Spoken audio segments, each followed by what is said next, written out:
terminating and repeating decimals. So far we've learned about whole numbers. Now we've learned about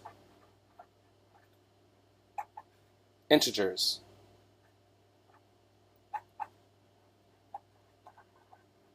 Within integers, we have two types of numbers: terminating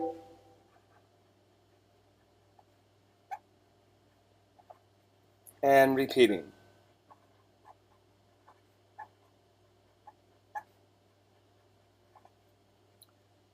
Here's an example. Say we have 3 divided by 10. Well, 10 does not go into 3, so we add our decimal, bring it up, and add a 0. Now 10 does go into 30 3 times. 3 times 10 is 30.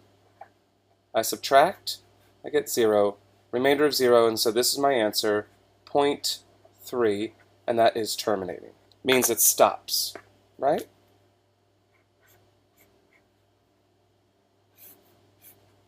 Well, then there's some repeating decimals, like, let's look at 5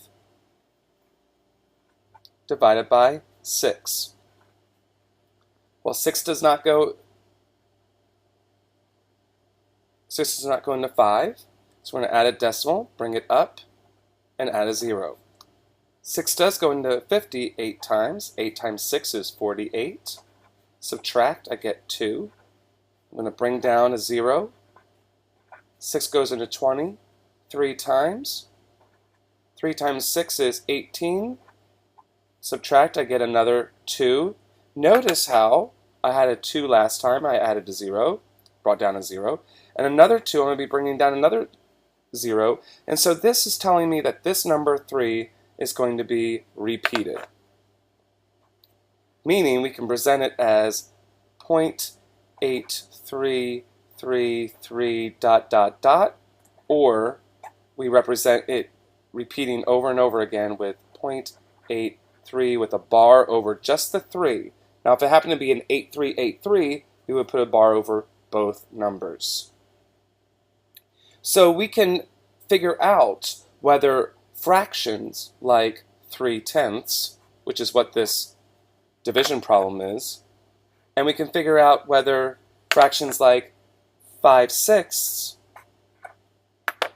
because that's what this division problem represents, whether those fractions are terminating or repeating. This will help us in ordering and comparing rational numbers or any integers with decimals.